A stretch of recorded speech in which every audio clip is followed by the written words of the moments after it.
Have you done the middle part of the flower yet?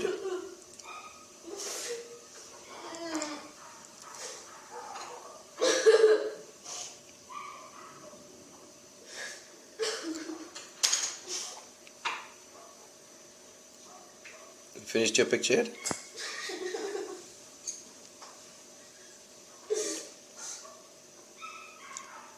What about the other side of the flowers?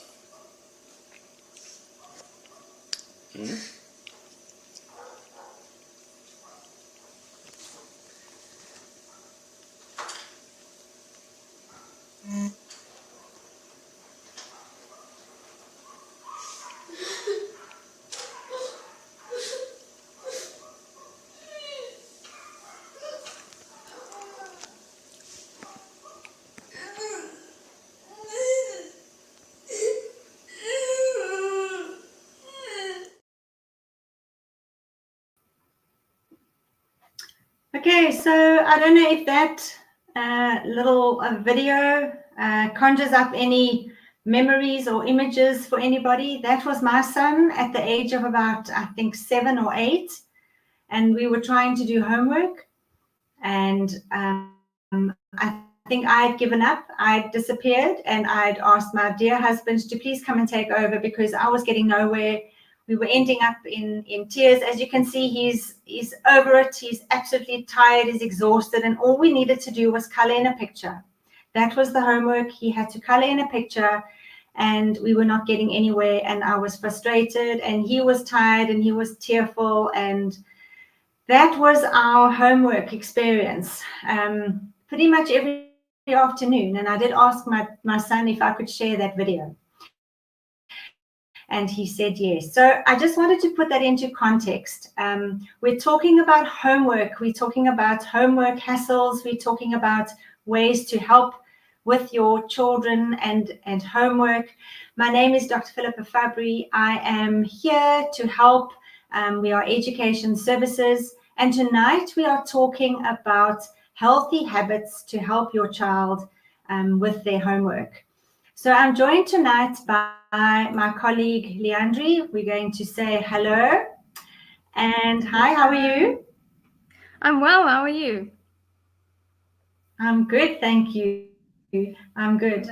So we're talking about the healthy homework habits that we want our children to develop early on because, you know, homework has got a purpose. We know that homework is there not as a punishment, not because teachers are mean and want to give parents extra work, not because, you know, we've got an obligation as teachers to feel that we are doing more than what we need to do in the classroom, and so we dish out all this homework. But homework has a purpose. And I'm sure you'll agree, Leandri, that it very much differs from school to school. I just also read on Facebook earlier, a parent was asking whether 30 spelling words for a grade 2 child, is that too much? Is 30 spelling words too much? And again, you know, I said, well, it all depends on the school because some schools are pushing the academics, some schools are wanting kids to be doing more than what they're capable of. And I do think maybe 30 words is a bit too much, especially if they are all different and there's no specific pattern that they are following. What are your thoughts about the amount of words? No, I think just to keep in mind, we are also at the beginning of the year, and it's important, in my opinion, to rather make sure that the children in grade 2 understand the words that they've learned in grade 1 before adding 30 new words in February already. So maybe 30 is a little bit too much, but I do think that a parent should just go on the pace of their child. If your child struggles to retain the memory or retain words, then you're not going to push them to do 30 words, but maybe only 5. And that's also okay. I think, I think, as you said, it differs from each school has their own policies and their own thing that they follow. But I think it's always just good to communicate with the teacher and tell them, listen, my child is not going to learn 30 words a week or a month. I would rather have them understand the 5 that he does read or understand or the concepts or whatever, instead of just trying to get 30 done because it's stated in the curriculum. Yeah, I think so. I think communication with the teacher is very, very important. We mentioned that last week as well, that schools have got a homework policy, and it's important that parents know what amount of time is stipulated for your child's grade, what is appropriate. I think if foundation phase, if children are spending more than an hour doing homework every day, I think that's too much. But we're talking today about some homework habits. Again, last week we spoke about some of the mistakes that parents make with trying to get homework done. And again, that little video, I think I had fallen into that trap of trying to get homework done. It was late. I think, it was 7 o'clock, 8 o'clock at night. He was finished. I was finished. We were tired. We were irritable. We were getting nowhere. And honestly, all he needed to do was color in a flower. That was all it was. And it was just, we were not getting anywhere. And I think that often is the frustration with parents, is that children reach their capacity, and then we still want them to do more. So just to be aware of your child's, capacity, and not to push them beyond, what's appropriate or what's acceptable. Yes. Do you want to comment on anything there? Yes, no, I just think that each child is different and each child learns differently. So I think just understanding the way that your child learns is also very important. So if your child's a visual learner, as we're going to do tonight, then you show them pictures. If they're kinesthetic, then we do movements. And if they're auditory, then maybe repeating the words. So I think it's very important for you to understand the way that your child receives information and retain that information. So the very first one that we're going to explain tonight is being proactive. Philippa's got the animals. She's going to share the animals with you and explain a little bit more. Yeah, so we're talking about the 7 habits, and it's taken from Stephen Covey's 7 habits for to create a highly effective person. So we've sort of adapted that for children. And Sean Covey is Stephen Covey's son, and he wrote a book about the 7 healthy habits for children. And so we've adapted those. So I've taken the first habit, which is being proactive. And I've taken the image of a squirrel. And as we know, the squirrel is the animal that plans ahead. So he's the guy that will go and collect all his acorns and go and put them away for winter. And I think with regards to our children, we need to encourage them to be responsible, to take the initiative. And if they don't know, if they don't know something, to find out. Don't wait for somebody else to come in and try and help. If there's something that you're not sure of, or if you don't know about something, or if you don't know something, go and find out. We want to encourage children, our kids, to check in with themselves. At the end of the day, check in. Do I need food? Do I need water? Do I need a break? Do I need to go and play? So it's just being proactive. That is the first habit that we're going to be talking about tonight. And the little squirrel is a reminder. Be proactive. Perfect. Thank you. And then our second one is to work with a plan and to set goals. So the little picture that I want to show you is the ant. And that goal is begin with the end in mind. And we're wanting children to plan ahead and set goals. So as adults, we know how important that is. And kids, I don't think, are used to planning and setting goals. We are the ones that plan their lives for them. But I think it's important that we teach our children how to plan, how to set goals. We know that ants are very industrious little insects. They work together. They build their little ant house or heap as a team. And our learners, our children, need to understand that they are not alone. They are part of a team, whether it's a grade 3 class or a grade 5 class. They are not alone. They're part of this class or this team. And so it's important that they learn how to plan and set goals for themselves. Yes. And then our third one is to prioritize. So I've chosen the weaver bird as my animal for this one. It's about putting first things first. So if you see a weaver bird building a nest, sometimes they build up to 5 nests before they choose which one they are going to want to keep. And it's got to be a good nest, because if the female doesn't like the nest, she's not going to want to live there. So the weaver bird makes sure that his nest is perfect before the female can come in and lay her eggs. So for this goal, I think what's important here is prioritizing, that our learners or our children need to understand that work comes first and then play. They should make a schedule for themselves, no matter how simple that is. There can be an early morning getting ready for school routine, and then there can be an afternoon routine. That is your schedule. And if you stick to that and follow that plan, you can't really go wrong. So putting first things first is goal number or habit number 3. Yes. And then habit number 4 is to think positive and to know what your role. So I've chosen the bee as my insect for this one, because the goal or the habit that we want our children to learn is to think win-win. So win-win means if I do my part, then the rest of the team will do their part. And as a group, we are successful.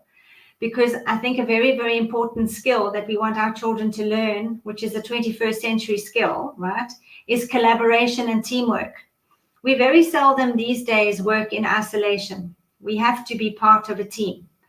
And so I think having a role to play in that team, everybody has a specific role or responsibility. And for our kids to understand, what do I need and what do others need from me? What do others want and need from me? And what do I want and need? To be able to know that, I think, is definitely very, very important. So that is habit number 4, which is think win-win. Habit number 5 is to listen before talking, and that will help you with understanding.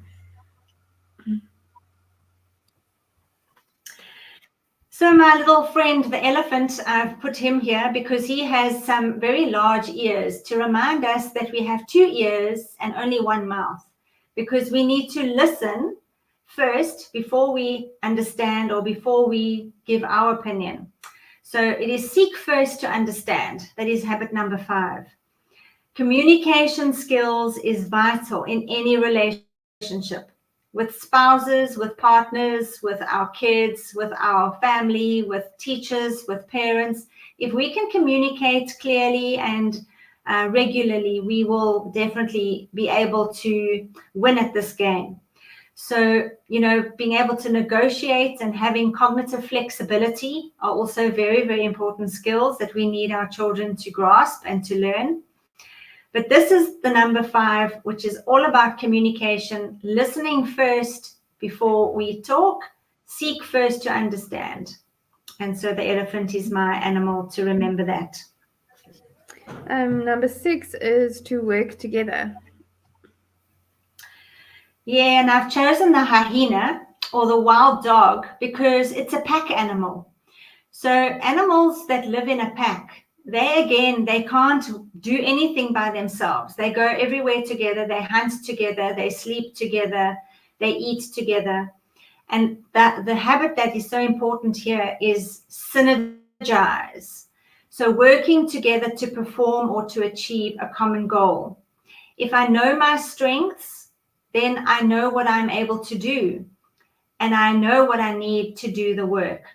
So for children to really understand what synergize means, it's all about what do I do well and what can I bring to the table? What can I offer my team, or what can I do to help others?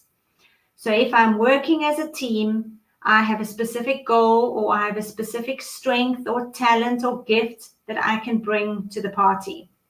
So habit number 6 is synergize.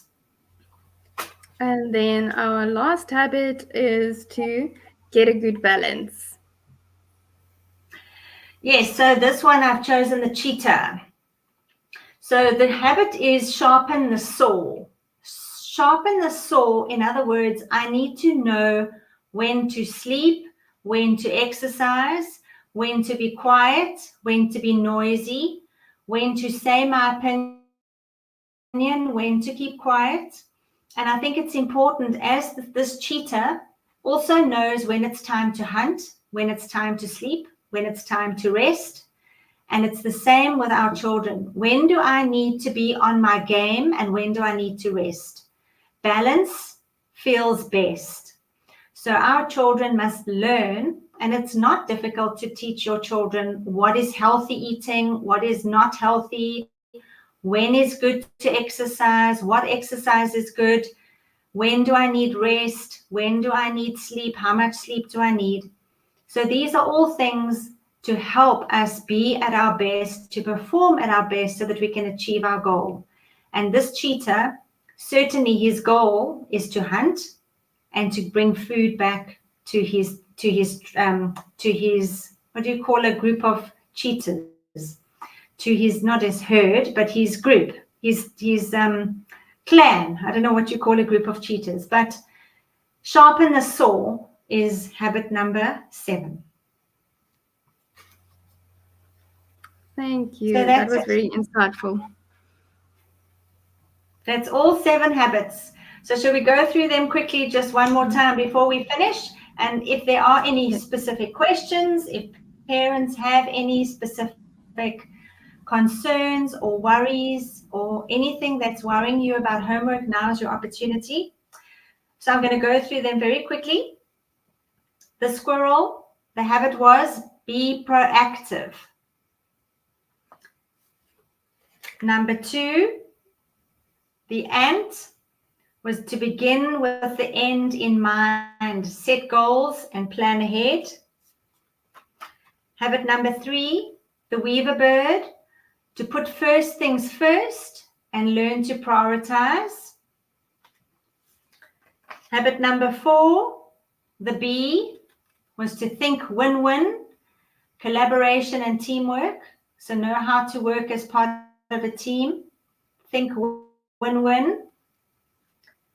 Number 5 was my elephant. Seek first to understand. So listen more than I speak. Number 6, my hyena, to synergize. Remember that you are part of a team working together to achieve a common goal. And then the last one, my cheetah, sharpen the saw. When to be on my game and when do I need to rest and take a break. So in terms of, I think, our children, next week when we do another part 3, we're going to be talking about the love languages and how your child's love language can, if you know your child's love language, how you can bring that in to make homework a more positive experience. So we quickly went through the 7 habits, and if you can encourage your children to develop those habits early on, that'll set them up for success as they move through school, and they are less reliant then on you. They become more independent and more capable of doing the work, doing their projects, studying for tests and exams and all of that. And then next week, the love languages will come into play, and we'll talk about how to find out your child's love language. And maybe it matches yours, maybe it doesn't. Yeah. Thank you so much. Do we have any questions? All right. Thank you. We don't have any questions, but I am going to just say that if you do want to email us, or you could WhatsApp, it's info@educationservices.co.za, or you can WhatsApp that number that's coming across your screen now, and just send us an email if you find this helpful. If you want us to do any other webinars or any other information, you can let us know. Send me a WhatsApp. Send us an info at Education Services. I'd like you to join the Education Services group if you haven't already. We post on there often, and it's lovely to have a community of like-minded teachers and parents who are just wanting to help their kids and bring out the best in their children. But that's it. Have a wonderful, wonderful rest of your evening. And thank you for watching. Thanks for joining me, Leandri. We'll see you next Wednesday. Thank you. See you next Wednesday. See you next Wednesday, everybody. Bye now. Bye.